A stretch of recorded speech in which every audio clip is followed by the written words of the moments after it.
Jeanne from Montreal Fashion Moms blog, and we were just wondering, kind of similar to the last question, about how you balance your family life and your fashion. If you have any tips for moms, like busy working moms, and how you can spend some extra time with your daughters, and if your daughters are also into fashion as well. Well, those are all very big questions. So first I'll start with my daughters, who are like the lights of my life, and I just love them to pieces. They're fabulous. They're not into fashion in the way that you might expect them to be into fashion.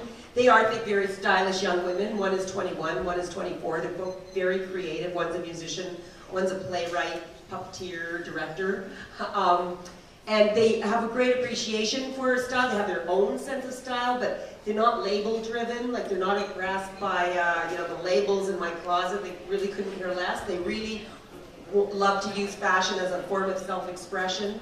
And one of them really loves vintage, and she'll remake things herself. She has a sewing machine, and I just love the way she dresses. She really inspires me. Joey O'Neill. You can go to MySpace and hear her music. She's brilliant. And the other, Becky O'Neill, is very cool, very into theater, and very kind of bohemian sensibility, and really definitely not into fashion with a capital F. And I'm thankful for it. You don't want to bring your daughters up to be fashion victims, believe me, or fashionistas, in that big way. They do understand there's so much more to life than just the clothes that we wear. Yeah, in terms, this balancing act, and that's what a big part of the book is about, just striking the balance. It's really tough. I was really lucky because I didn't have my first child until I was 35. I waited a lot, and I deliberately wanted to get my career really in place. I think a very hard thing is that a lot of women have babies at a young age before they've really got themselves established, and then it's really hard to get yourself established once you're that torn, That being said, once I was as established, my first daughter, Becky, was born in 1987, which was 2 years after we launched fashion television. And fashion television was going through the roof. It had really taken off. And I was like, oh God, now I'm going to have a baby because the clock's ticking and I should have a baby. I'm going to be 35. So, there I was doing fashion television until the very, the day practically before I went into the hospital to deliver. And Moses Neimer, a great, brilliant Montrealer who, started City TV and who gave me my start in business in that way, said to me, oh, you're going off to have a baby now, when are you coming back?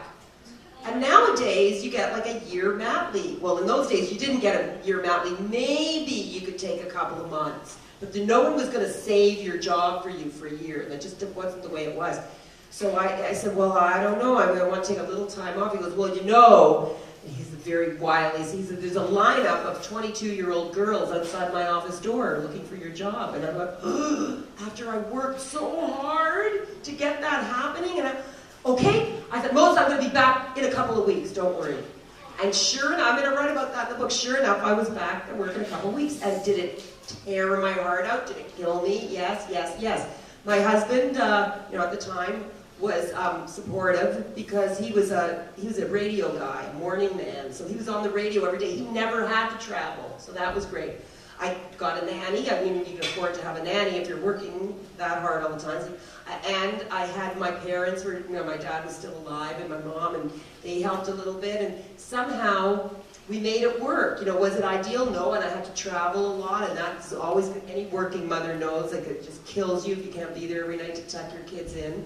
But I know, and I still know that was the way to go. I don't regret 1 minute of it. It's who I am. My kids appreciate me for it. My girls are very independent. They, I don't know, maybe they're on some shrink's couch somewhere crying their eyes out. I hope not. No.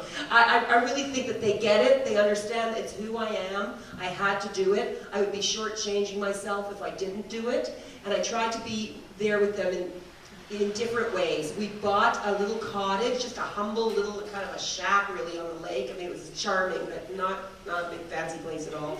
And every weekend, when they were babies, no matter where I was in the world, even if my husband had to pick me up at the airport coming back from Moscow or Madrid or Rio or wherever I was traveling, every Friday afternoon I said, I'm never working weekends. I'm just never working weekends.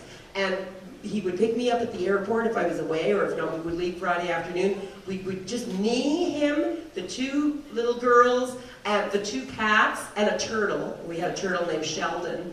We'd get into that car and go to the cottage, and that became our little place. I didn't entertain, I didn't invite people up there really, it was just for us. And it's quality time that really counts, I think. Thank you. Yes.